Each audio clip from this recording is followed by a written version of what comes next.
right, so in your talk, you mentioned that you asked the question, why do we put up with bad design? And I was wondering, why do you think we put up with bad design?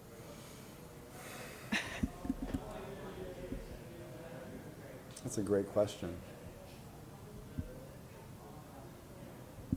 Let's unpack that a little bit. Well,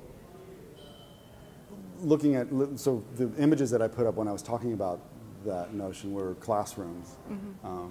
And there's discussions today as to whether or not that formulation of placement of desks is the best and most optimal way to have students learn. And yet we still put up with that because it's an easy model to grasp. It's traditional.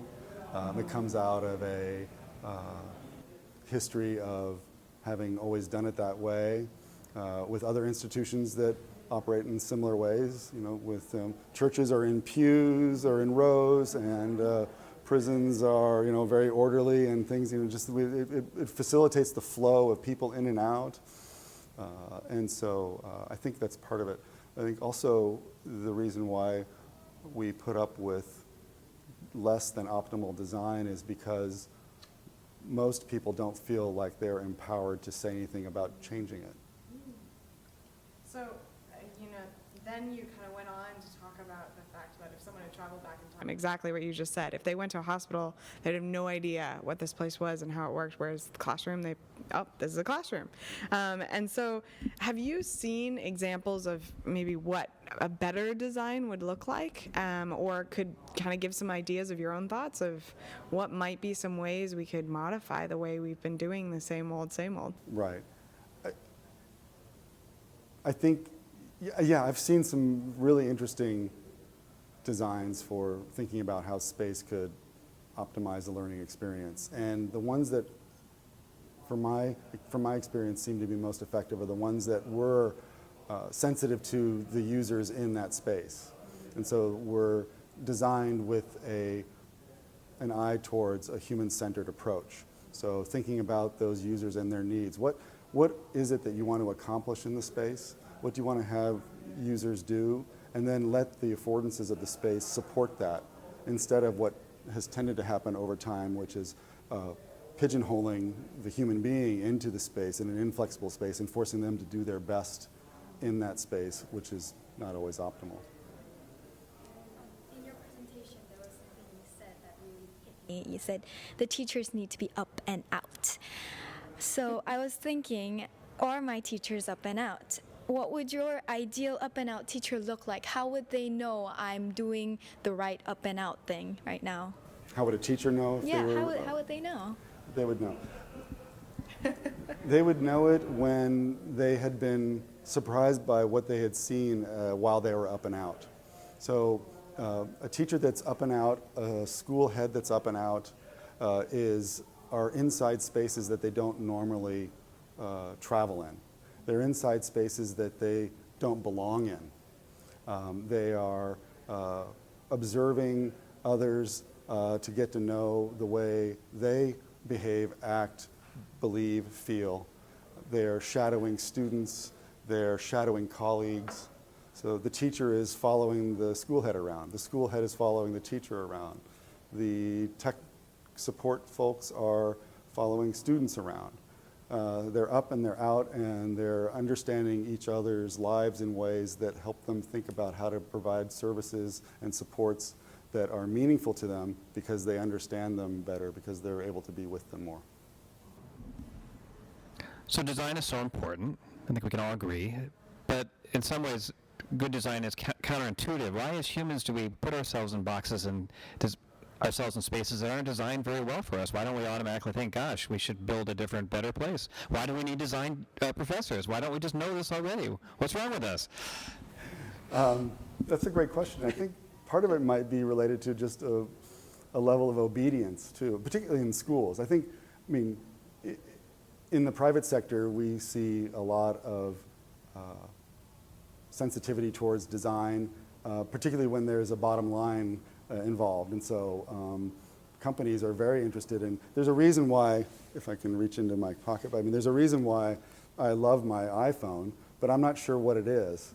I mean, I can't really articulate it so well, but it's a latent need that Apple has figured out that I love and need. The reason why we don't say more about, say, the schooling situation is it's also it's a sort of a command and control culture.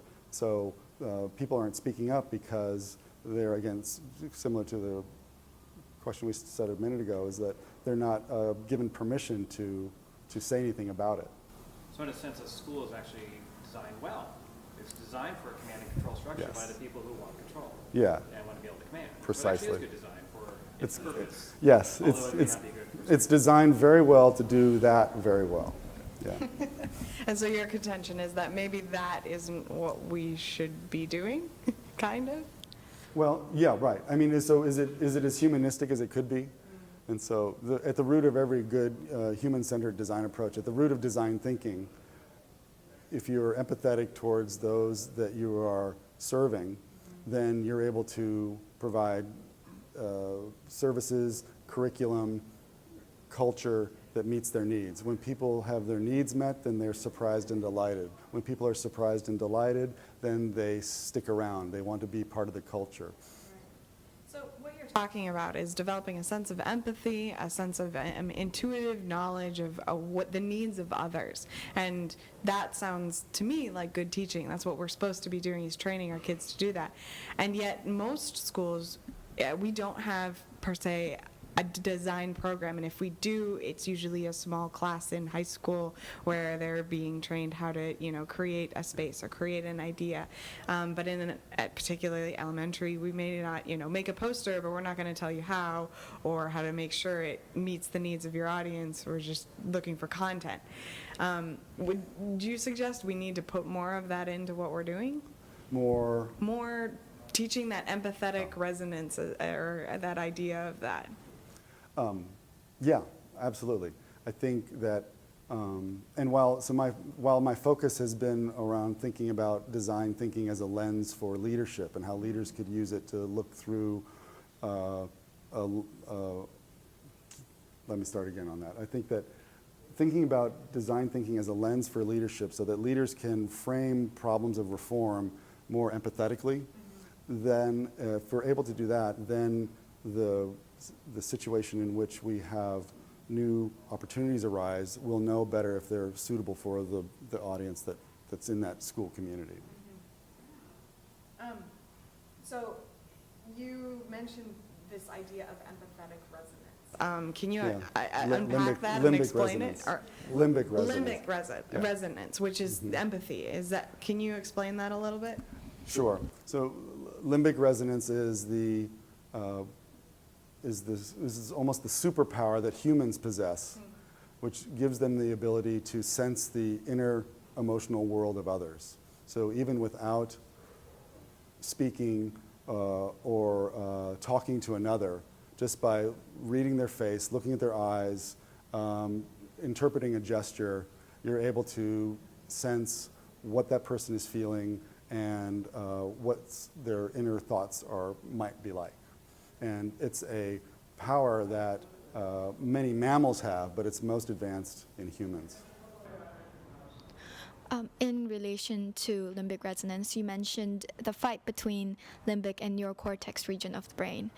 And I thought that I don't feel like the student body knows enough about this, that they're not raised enough awareness that teachers are also humans and they're doing what the brain dictates. So do you feel like this type of knowledge is being applied enough to student bodies, or what are your opinions on that? I don't believe that enough attention is paid to helping students understand what the different regions of their brains do and what role they play in the way they think and act. I think in the school culture we have today, which is more and more competitive, more and more rooted around high-stakes testing and the rote memorization of knowledge, the regurgitation of information in a clinical kind of sense, provides a situation where we're not able to emphasize issues that are more related to where the limbic brain could come in and make a difference in the way one thinks. So as I noted in my talk, what will happen is that we're enamored with the great things that we can do with our brain. Why wouldn't we be? I mean, look at this building we're in. Look at the tremendous harbor that has been built. The buildings around us, they're very interesting to us, and they're all thanks to our neocortex. And so being able to sort of talk ourselves out of listening to that so heavily and really listen to our heart, if you will, then that's what I'm interested in having us do more of. So what exciting positive design changes do you see or seen examples of that you'd like to share with us so we'll feel like this is just going to be so awesome? Well, I'm seeing opportunities where teachers and students who are thinking about using design thinking to create changes in their schools, when they do so, they're imbued with this sense of optimism about they have agency and power over their environment. So we've seen examples in my region where this has been used to take on mundane topics like the school schedule. But as mundane as that sounds, a school schedule for a high school of 1,800 students is not a trivial thing to change. And the decisions around how a school schedule gets maintained or even shifted is generally made in a district office or in a closed room with a school head and other administrators. And rarely are the people that are most affected by the schedule consulted on how it should look. And so we've been working with some schools to think about how they could use design thinking to work with students to limbically resonate with those that are most affected by the schedule to come up with better ways to run the day so that it meets the needs of students, meets the needs of teachers, and meets the needs of the community. Wow. So you mentioned that this school has managed to do it, and you've talked about that the biggest resistance to change is probably money. Are there other or things you think maybe are more the problem for why more schools aren't doing these amazing things? Yeah, I think that actually money may not be the biggest barrier to change, and it's probably somewhat akin to thinking about what the culture is like in the school. So you can engage in a design thinking process to come up with innovative prototypes that really meet the needs of the people in the school, and you can put those in place. But if you don't have a change management strategy to make sure that it can be implemented and taken to scale, the best prototypes will fall flat. And so if you can spend time, you can spend several weeks as a group, as a design team, working things through. But after that design team disbands and after they've got the prototype they're ready to move on, if the school culture is not ready to put that in place, then it's liable to just fall flat. In your presentation, you discussed the difference between planners and searchers. If there would be a few tips or practical guidance for those planners who are yearning to be searchers, what would it be? The practical advice I have for planners who are yearning to be searchers would be to trust your gut with regard to the people around you, the students around you, the parents around you, the people who ordinarily aren't part of the conversation in a change approach. They actually have very good and innovative ideas that you'll never think of, that are probably better than the ones you think are the best. And if you just give it a chance and let them suggest their own ideas, you might find that they're ones that you'll never have thought of before, and they could be actually the ones you want to use. Okay. That was a great end question. Yeah. Thank you. Hope that was okay. That was awesome.